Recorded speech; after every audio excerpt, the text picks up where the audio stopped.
We asked, and boy, oh boy, did you guys answer. Brent, I am so excited about this because we asked you, the audience, to share data from your financial lives with us, and 25,000 of you were kind enough to do so and help us put this show together. So today, we're going to share the findings of that survey and see just what makes a financial mutant so special. With that, let's jump right in. 25,000.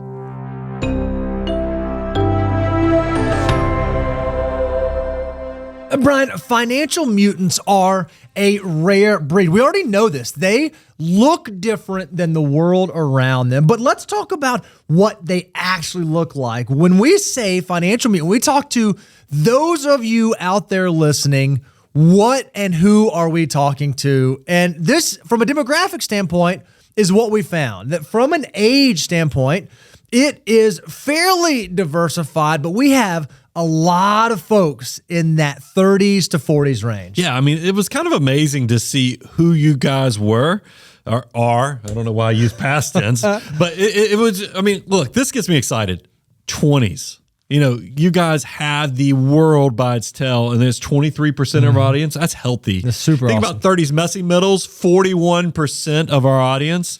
In their 40s, 22%. And even us a little bit older, you know, getting a little wisdom under our belts, 10% of the audience is in the 50s. So, guys, this makes us excited. And then look at this. For all the people who are in the comment section, you know, trolling marriage, it's not my financial mutants, because 68% of our financial mutants are married financial mutants. And again, this is of the 25,000 respondents that responded to our financial mutant survey. And another question we asked, okay, this is what they look like from an age and from a marital status standpoint, but where are they? Where are you financial mutants? And it was awesome to see that you guys are all over the country. Yeah, it doesn't matter. High cost of living area, low cost of living area. This is why it is a blessing and a curse, is because now we know you really are all over the country. So as we create content, we try to make sure that we are loading you up. But it is one of those things, is you can't just say, hey, all of our audience is out in California. Nope, it's California. It's just as much in Texas. It's just as much in the Northeast. It is amazing, and we do not take this for granted. But what this also lets us recognize is that the information that we share, the concepts that we lay out on the show, are broadly applicable. And one of the things that you hear us go back to over and over and over again is the financial order of operations. It is a 9-step process to help you understand what you should do with your next dollar. What it shows us by where you guys are located is that this really is an all-terrain vehicle. Whether you are in a high cost of living area, low cost of living area, north, south, east, west, the financial order of operations can work for you. So if you don't have your free copy, make sure you go to moneyguy.com/resources and download your free copy right now. So we now know ages. We know where they live. Let's get into the meat of this thing, though. How good are they with money? And this is the part that floored me, because remember, this is not our millionaire survey. This is not just what the average public, this is financial mutants. You guys proactively went out there and filled out a survey. Our audience did, to tell us who you were. And by the way, this is going to create some fantastic content, because this is the survey results show, but this content was so good. The data was so good. We're now going to lay it against what our millionaire clients look like, what the general public looks like, and we're going to compare and contrast. So that's even more content that will be coming. But here's what we want to show you. Median net worth.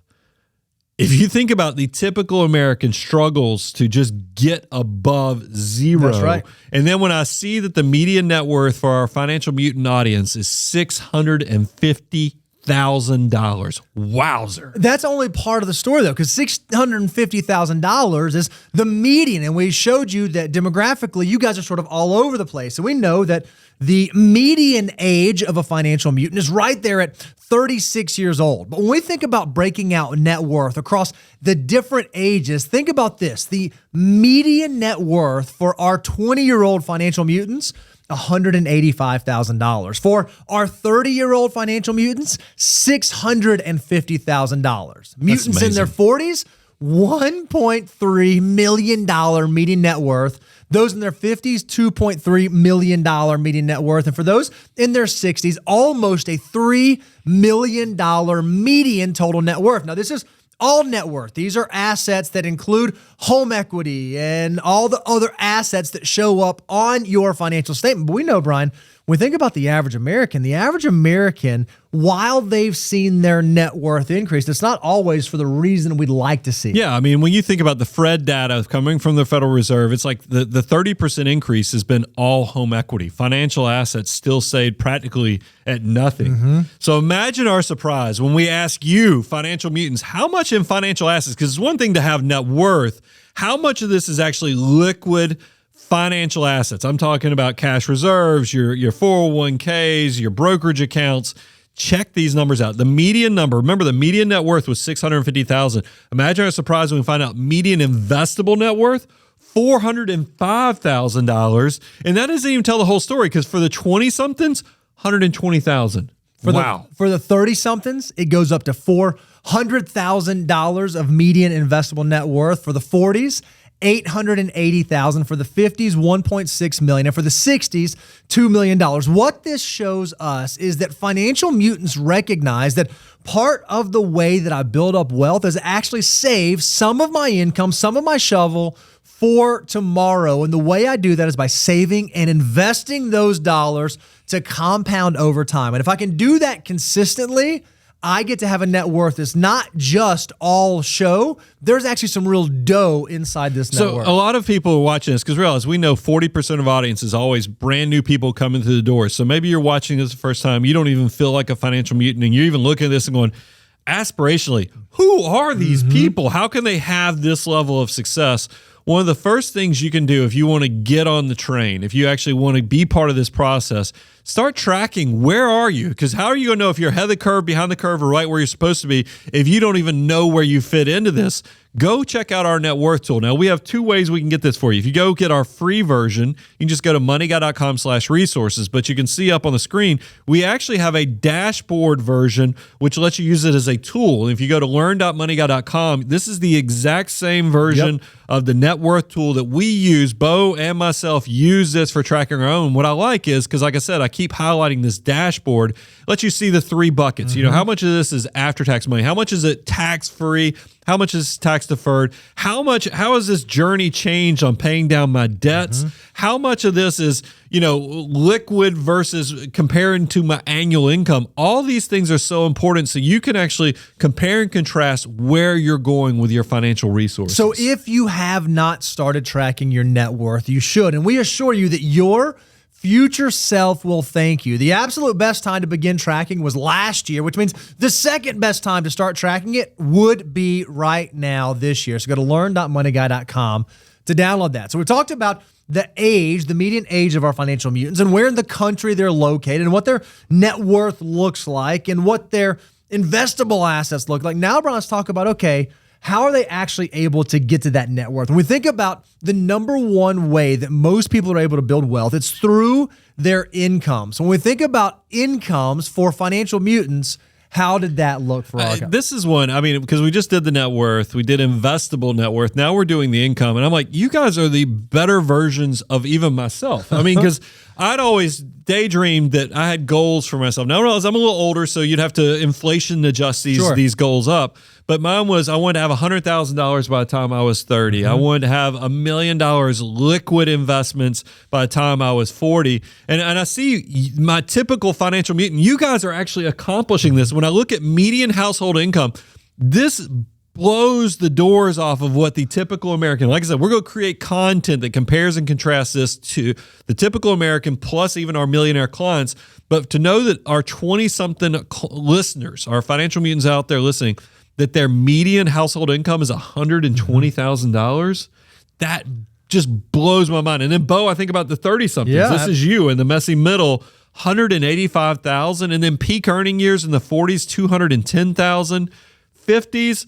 You guys are extremely successful, even at $200,000 in the 50s. And of course, retirees still seem to have income coming in at six figures. That's truly amazing data here. Yeah, and remember, this is household income across all of the different ages. And so obviously financial mutants recognize that, man, if I can increase the size of my shovel, that allows me to be able to begin building wealth. And the earlier that I can do that, the easier the process is and the faster the wealth building happens. And so one of the questions we ask, okay, well, what was the way that you did it? How were you able to attack this? And one of the things that we know is a lot of you said education was part of the key to me being able to find a vocation, for me being able to be in a job where I'm able to increase my income and thus increase the amount that I'm able to save.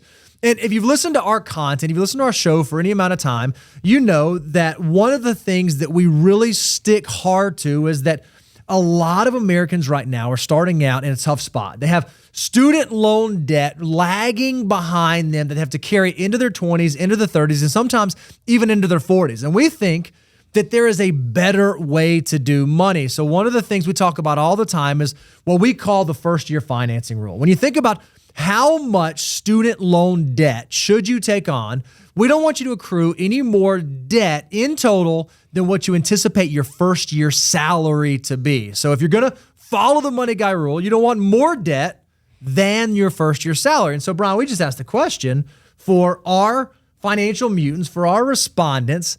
Did you guys do this? Was this something that you practiced that got you to where you are? Or is this something that's kind of made up out in the ether and doesn't apply? Yeah, I mean, then you can imagine when we came back and found out you guys are practicing what we share on the show. 85% of you in the financial mutant sphere of the world are practicing the first year financing rule, meaning you either came out of school with no debt or you at least made sure that your student loans were below what your first year salary.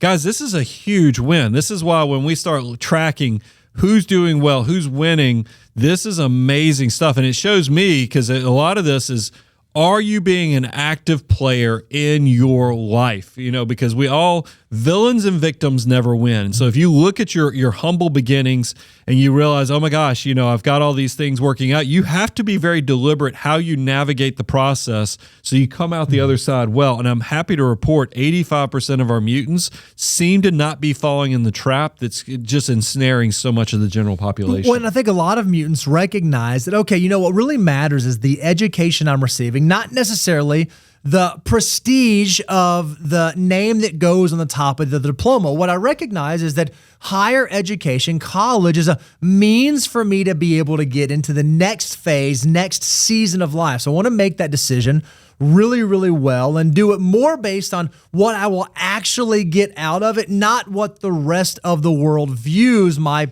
education pedigree to be.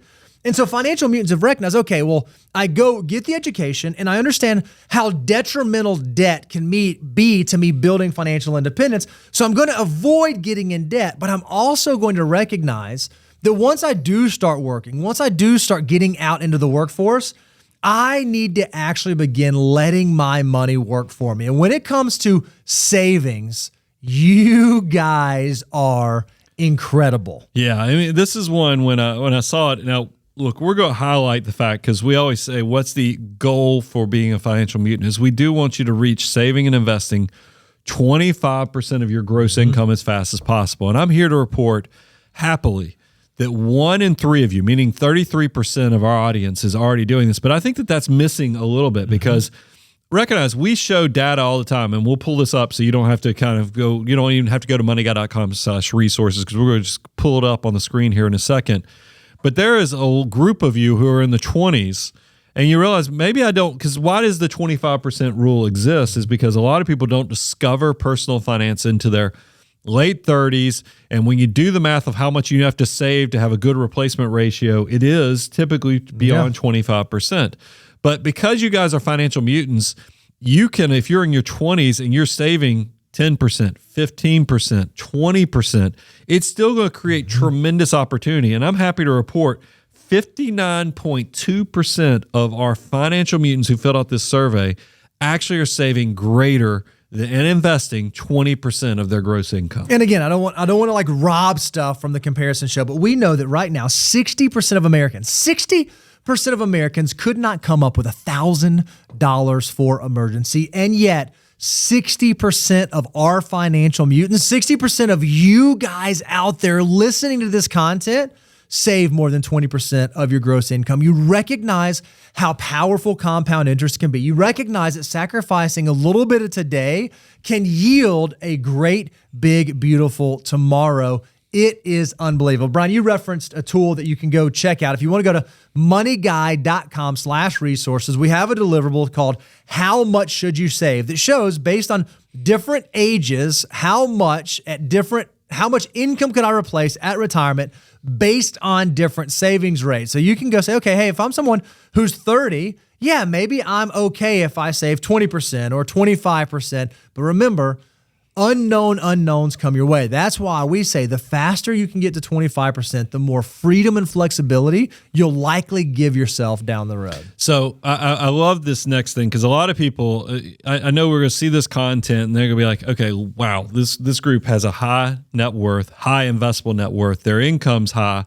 They're probably, because if we lived in this consumption society that we live in here in America, these people probably live in big houses. They got to be drive lifestyles fancy the rich cars and famous, because right? everything I see on social media is everybody's highlight reel that they're living their best life. But as we know as financial mutants, what is put out there in this consumption society we live in is not tied to reality. If you want to break through the matrix of life and actually build something so your money works harder than you do, so you can actually control and own your time that much sooner, the decisions you make with your cars, the decisions you make with your housing, that is the discipline that's going to yield huge results. So you have to pay attention. It's not the latte effect. A lot of times it's these car and home buying decisions that's really going to create a lot of opportunity for you. And what I think is so great about you guys as an audience is a lot of you are financial mutants. And maybe even though you're not a millionaire yet, you're a millionaire in the making. And one thing I think is so interesting, we get a bad rap on this, Brian, but all the time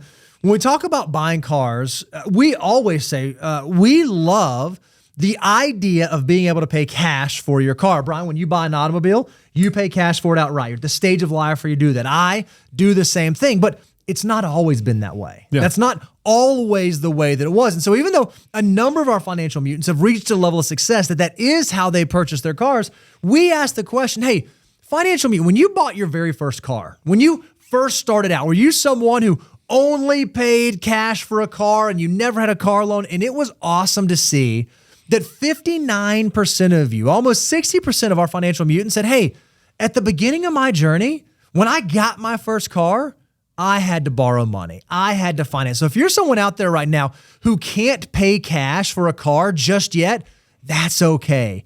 You are in good company. A lot of financial mutants have found themselves in that exact same position. Yeah, I mean, it's that part, because we have a no hypocrisy policy. That's why we understand we want you paying cash for cars, but most by the way, I don't think there's a slide on this, but I was happy to see you in the data. Once again, these aren't inherited silver spoon millionaires. The majority of our audience, and you guys reflect this, and I love when we get to do the comparison show, we'll make sure this data gets in there, is that you come from also, a lot of you from humble beginnings as well. You're trying to figure this out. And a lot of times your JOB is your first wealth generating process. So it makes sense that to buy the first car, just like I had to do this, just like Bo had to do it, you finance it, even if our preference is to pay cash. But here's the thing about the behavior side that I love. When you look at how people drive their vehicles and use their vehicles, 81% of my financial mutants drive their cars for more than 7 years. I love that so much. And by the way, this does not say 81% of financial mutants drove their first car for 7 years. This says that financial mutants recognize that when I buy a car, I want to make sure that I drive it for long enough that I'm capitalizing on it being a depreciable asset that I'm not going to allow to work against me in my financial journey. So that's the part that I think is just so important, is that it's the behavioral part. I mean, there's a reason we call you mutants.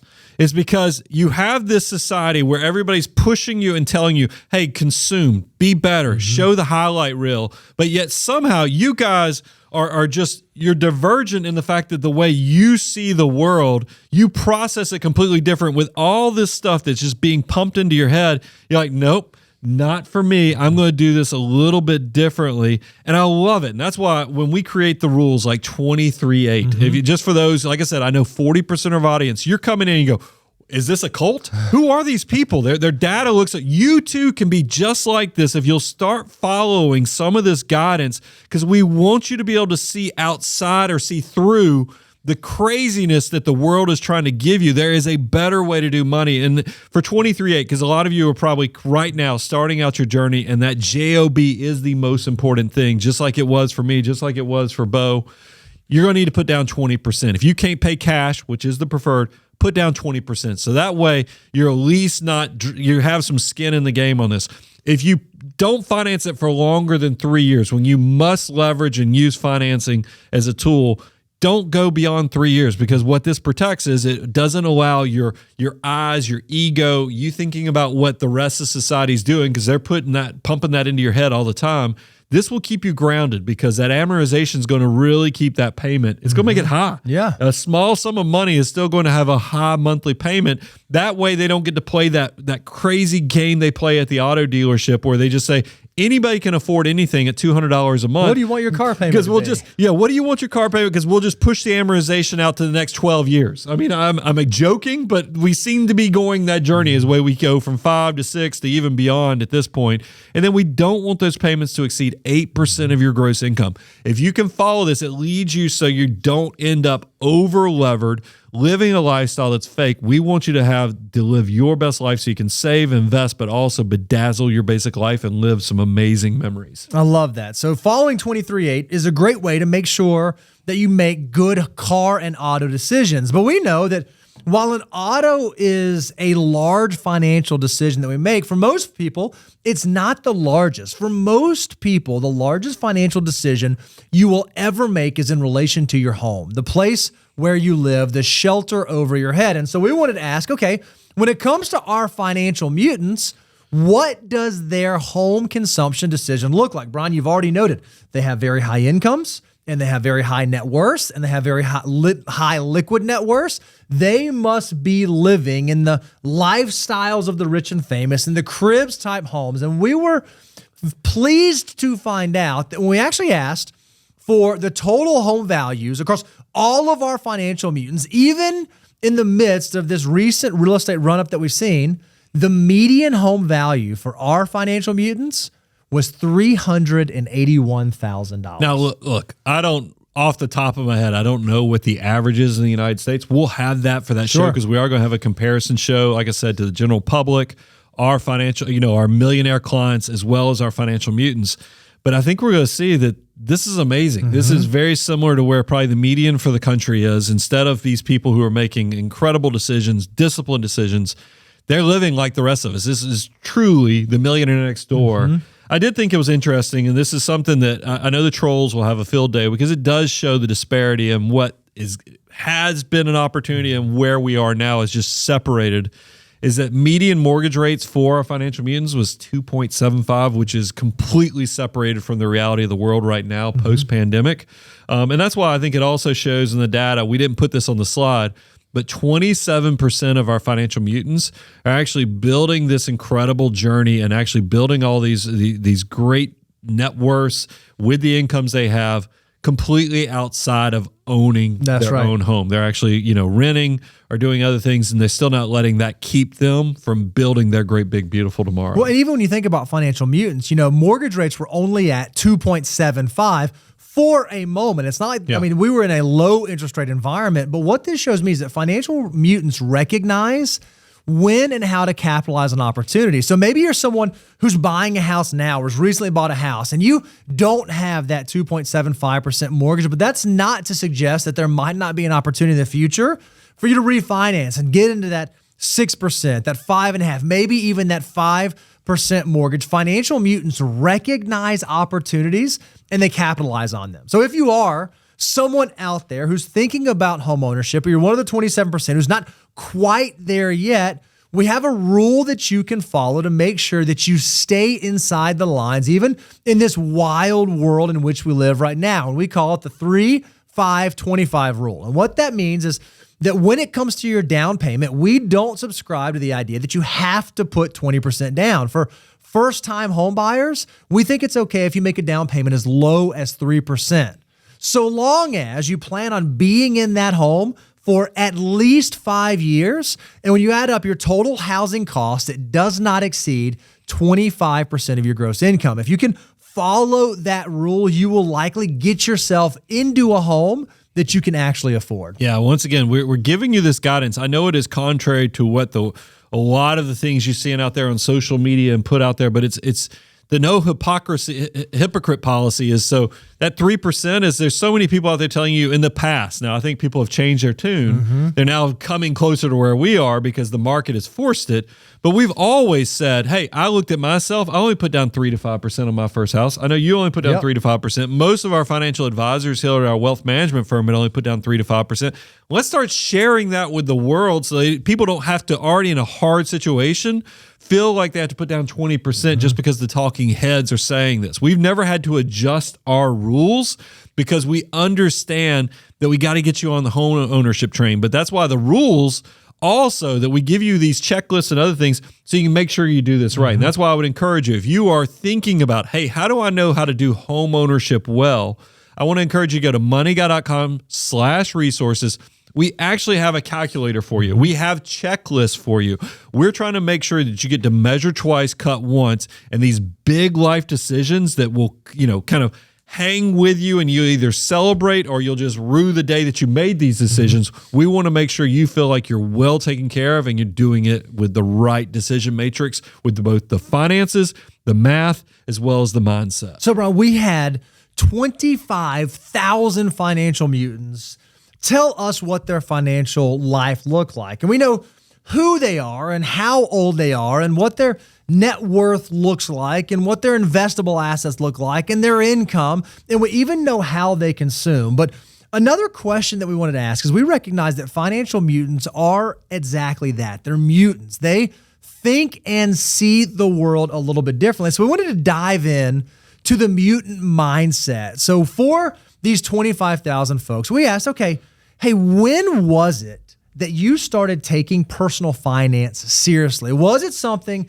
that you figured out early on, or is it something that you're just now stumbling onto? And what we recognize is that when it comes to financial mutants, they have said that they got serious about money. They got serious about understanding finances and the powerful tool that money can be around the age of 25. Yeah, this is talking about Head Start. I mean, because this is, guys, if you watch any of our content, a lot of you will say, why is the 20s always the longest break? It's because, like, guys, you have the world. I've said it already on this show once. I'll say it again. You have the world by its tail, meaning I don't care what humble background you come from.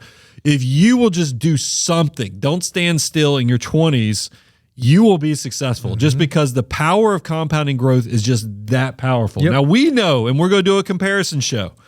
We know the typical American doesn't even figure out this concept till they're well into their 30s. Imagine our surprise when we find out the typical financial mutant is 25 years of age, has a wealth multiplier of 44 times. Huge. That's the Head Start, guys. That is why you can say, hey, these people are built differently. This is why the mutant fits, is because they're not falling into the traps that it seems like the typical Americans do. But maybe you're listening to this and you're not 25. That's okay. And maybe you're not 30. That's okay. The absolute best time to have figured out money and to start taking it seriously was yesterday, which means that today is the second best time. So I'd encourage you, if you haven't done this, go to moneyguy.com/resources. You can check out our wealth multiplier deliverable, or you can even play with our tool on the website, because we want you to recognize that while you may not have figured this out as early as others, it is still not too late, because we believe that there's a better way to do money. We believe that you can control your financial future if you start making those decisions today. But Brian, a lot of folks out there, a lot of the average American doesn't do that. They don't either don't educate themselves, they don't take money seriously. They fall into the traps that the general consumer falls into. And one of those traps is debt. And unfortunately, in the world in which we live today, it's gotten so easy that anything I want, I can just swipe and I can have it immediately. Well, I don't have to swipe anymore. I can just tap it. I can just tap now and walk out. And so we asked the question, okay. Or buy now, pay later. Yeah, we asked our financial mutants, okay, when it comes to credit cards, How do you use them? Are you maybe financial mutants recognize how devastating and scary and deadly that they can be, and so maybe financial mutants don't even use credit cards at all. Is that what we found? Well, Bo, you said something earlier because when we were looking at mortgage rates, you're like, man, it was only a moment in time that we even had rates that low. So these mutants must be great, just like Millionaire Next Door and other surveys of good mindset people is they maximize the moments. And so when we look at our financial mutants in our audience, over 96% said, hey, credit card use, that's A-okay. Because look, there's, it's you could get into some online transactions where you're like, I don't want to use cash on this because this might be shady. It's okay with a credit card because the bank will make sure I'm whole if I get in a bad situation. There's all kind of protections. There's warranties.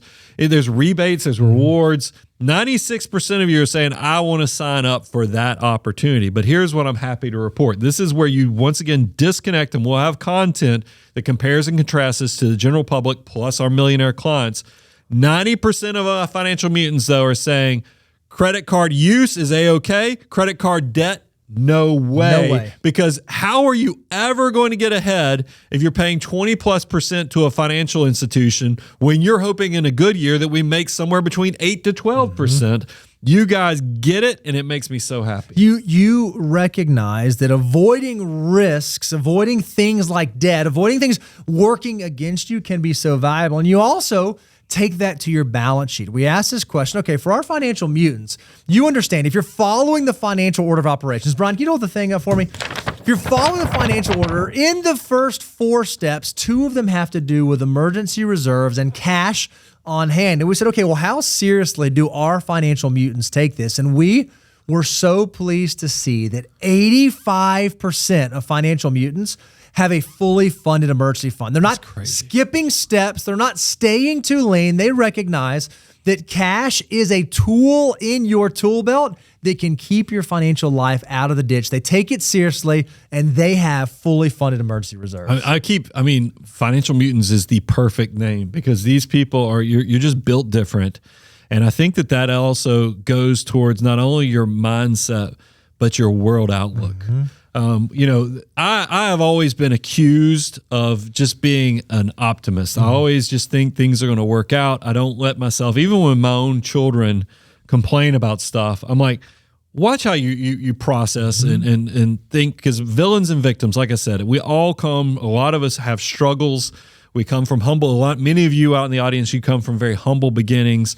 You have to sometimes you go, yes, that's a bad situation, but what can I do to make my situation better? You're trying to figure out, is there silver lining even in this bad opportunity? And when I wrote Millionaire Mission, I tried to make sure that mindset made it in there. I'm so happy to report that, I guess birds of a feather flock together because it is a 4-to-1 ratio. If you look at how many of our audience is optimists versus pessimists, it's a 4-to-1 ratio across all incomes. So it's not just the wealthy, it's not just the people that have huge incomes and where you say, okay, if you're making tons of money, of course you're going to be more happy. No, this is across all income thresholds. Financial mutants recognize, you know what? I'm able to find the silver lining. Brian, one of the things you taught me very, very early on in my career, you said, Bo, all of us, every single one has a voice in your head. And that voice can either be a positive influence or a negative influence, and you get to choose. And what I think is awesome is when it comes to financial mutants, at a ratio of 4-to-1, you choose to let that voice be positive, and it shows in the results of what your financial situation looks like. Yeah, don't we all want a cheerleader? We want somebody who's in our corner pushing it. Make sure your mindset reflects that. It's kind of that song lyric, fix your face. How about fixing what your outlook is to figure out how you maximize this? And that's what, look, I was floored when the results came in. First of all, the amount of you who responded to these surveys, thank you, thank you, thank you. But then to see how just bold, successful, and disciplined every one of you are, I almost feel like we really do need to get on this merch train so people can actually wear loud and proud that they are financial mutants. But it also, the Johnny Appleseed version of myself knows, because of the educator at heart that I have, is I know we're planting seeds. We're creating the next generation. And you're going to, if you do what we've shared with all of our free resources, all of our free content, enough of you are going to realize, oh my gosh, those guys, when they say, if I do this, success breeds and creates complexity, I'm there. And so we would be amiss if we didn't say, hey, now that you've reached here, let's take this relationship to the next level. If you want to now transition and graduate from just being a financial mutant survey, and next year you'd like to be in the millionaire survey, let's go ahead and take this relationship to the next level. I want to encourage you to go to moneyguy.com, look at the work with us or how to become a client, and we will load you up and keep that abundance cycle going forward. I'm your host, Brian Preston, Mr. Bo Hansen, Money Guy team, out. The Money Guy Show is hosted by Brian Preston and Bo Hansen. Brian and Bo are partners with Abound Wealth Management. Abound Wealth Management is a registered investment advisory firm regulated by the Securities and Exchange Commission in accordance and compliance with the securities laws and regulations. Abound Wealth Management does not render or offer to render personalized investment or tax advice through The Money Guy Show. The information provided is for informational purposes only, may not be suitable for all investors, and does not constitute financial, tax, investment, or legal advice. All investments involve a degree of risk, including the risk of loss.